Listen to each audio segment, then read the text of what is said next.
Hello, I'm Eman. I'm teaching biology to grade 10 students here at Ateneo High School.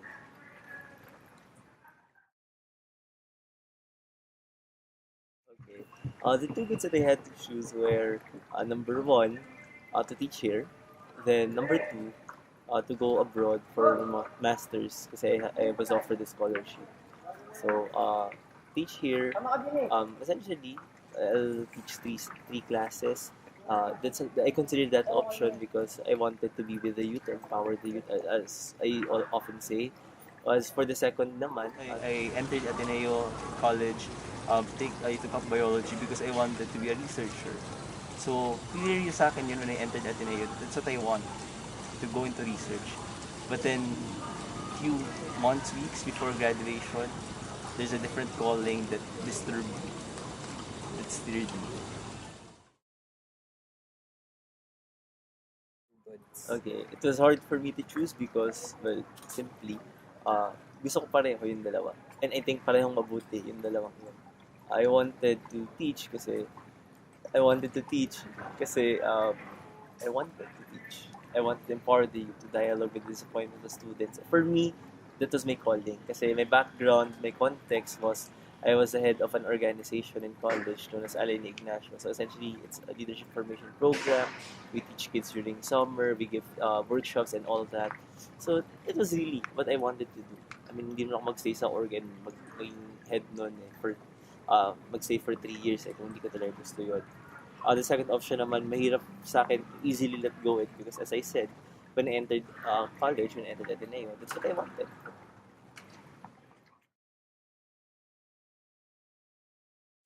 But essentially, there was this program abroad in University of California, San Francisco. It's a 2 year straight program on plant molecular systematics, okay, which is one of my interests really. It's not my main interest, it's one of my interests. So the program is quite interesting kasi it's 1 year workload, 1 year thesis. So ganun siya kabilis. And there's an alternative nga to have a field work for 1.5 years. Then yun na yun.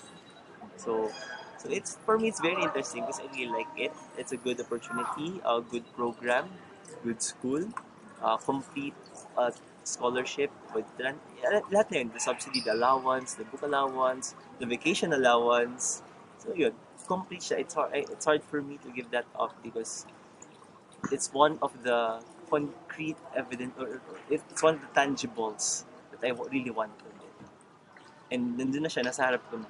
And what's more painful is that I was not offered with the by the program once. I was offered twice, and I had to reject it twice. And it's sad, but at the same time, it's something that I have to do. I think it's something that I have to do, and it pains me really when students ask me kasi in our curriculum we have research project, investigatory project. So in it's mini thesis ng high school level. So to introduce the lesson, what I do is I tell the students about my background as a researcher. In high school, ganito yung ginawa ko. In college, ganito yung ginawa ko. This is what I learned. Ganyan. Tapos with matching pictures pa. Then, a student never fails. Per class will ask me, sir, bakit kayo nag-science teacher lang? Kaysa maging scientist. Kasi pwede ka mag-scientist. And it's hard. I mean, you cannot explain to the student kasi alam mo, ego, ganito yung pinagpilihan mo. You can't explain it, and you won't explain that, di ba? So, it pains me to be reminded from time to time na ganun kalaki yung ginito. But I think it's okay naman. It's worth it.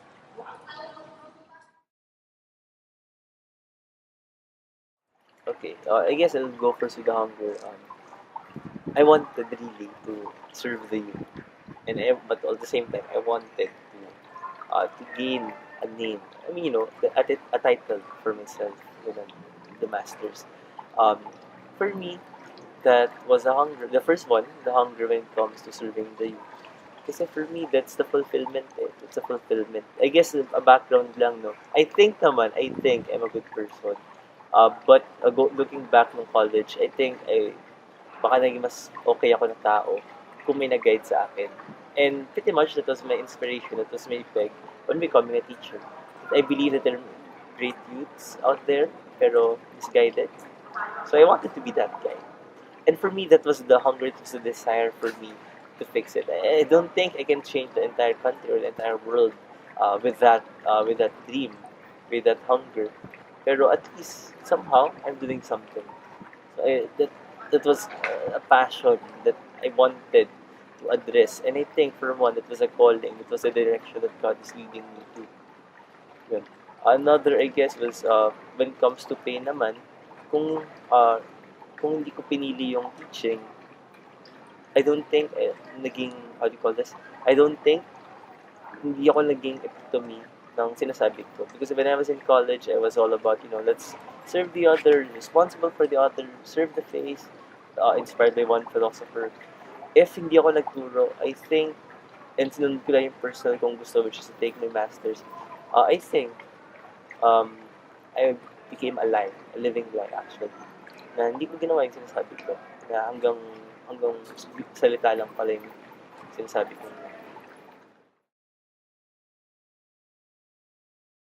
But pretty much, I guess, no, I'm a closed book. Hindi talaga ako yung makwento sa mga ganyan. And probably some of my friends were shocked with the decision points that I had in my life. But I guess pretty much I was just inspired by a few teachers that I talked to, college professors that I talked to, that they were saying really that mali yung inisip ko. Inisip ko kasi after college, if I decide to teach or if I decide to go to masters, dun na ako.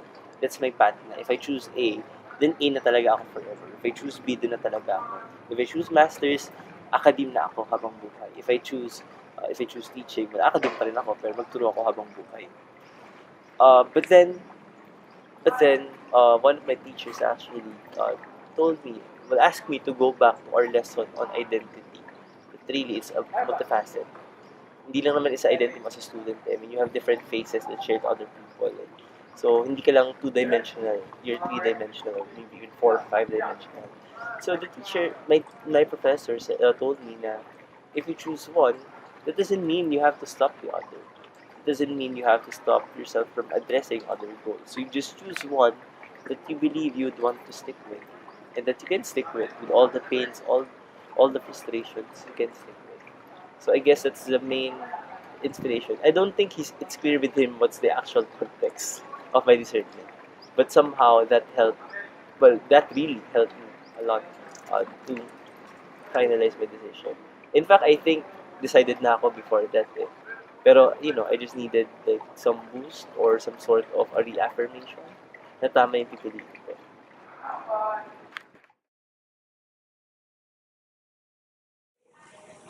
Primarily because of time. I mean, we graduated March. April busy pa ako with Annie, ganyan. Pero I learned that I had to go somewhere else because my med school batchmates are going to med school already, di ba? Yung ibang nag-apply sa Japan for internship, natanggap na, lumipad na. So ako, pretty much I'm stuck. So I had to decide already. But primarily, I decided, I guess, it's a simple reason that I have to choose others over what I want. What's good for many people over what's good for me. So currently, I'm happy teaching. I'm handling three very special classes, very important classes, very unique classes. It's my second year of teaching. Last year, I taught grade 9, first year, and it was very great games, I would say. Some of my students last year were, they were closed books then. If you're familiar with the story na there's this person who's closed book but trusted someone, so, nagsishare na siya. Pretty much, that was my story with these students na hindi sila nagkwento, they have friends, pero it's fun lang. They have parents, pero they don't tell stories to their parents and met each other. And they're open to share stories with me. Uh, then also, last year, we gained recognition. I mean, my students were sent abroad to compete for their research project. So I think that's concrete evidence that I made a right decision. Then also, this year I have three special classes: my moderating class, a special science class, and another special class, a special Filipino class. Um, these students are very cute, are very interested with the things that we learn in class. Even. So what's the point really? What I gained from making this decision? First, I started teaching in high school because I want to change lives. I want to change the lives of the youth and whatnot.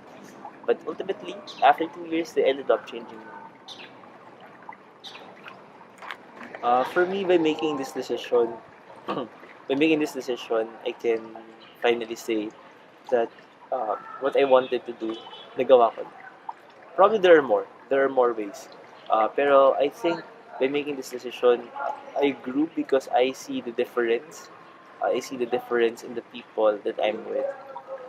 It's funny kasi they say that for teachers, much of our work is left to home.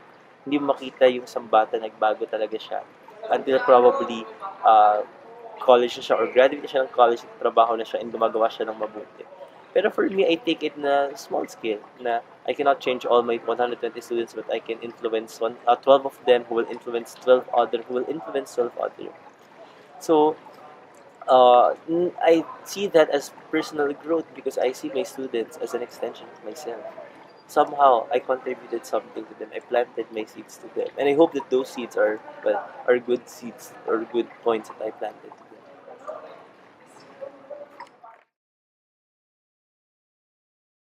I guess I'll start by saying that for me, discernment is really a call of God, a call of self, and a call of society.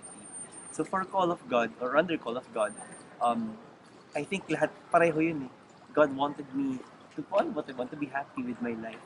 But at the same time, God wants me to serve people. After all, we're not here for ourselves, but for others. I guess inspired na rin ng philosopher I studied in college, responsibility to the other.